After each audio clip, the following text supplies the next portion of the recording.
ಶುಭೋದಯ, ಶುಭ ದಿನ. ಬೆಳಗಿನ ಮಾತು, ಬೆಳಕಿನ ಮಾತು. ಸತ್ಯದ ಜೊತೆ ಬದುಕುವವನು ಯಾರಿಗೂ ಹೆದರಬೇಕಿಲ್ಲ.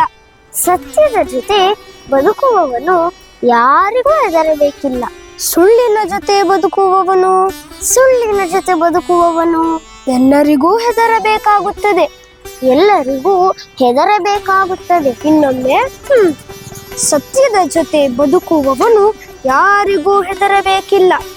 ಸತ್ಯದ ಜೊತೆ ಬದುಕುವವನು ಯಾರಿಗೂ ಹೆದರಬೇಕಿಲ್ಲ. ಸುಳ್ಳಿನ ಜೊತೆ ಬದುಕುವವನು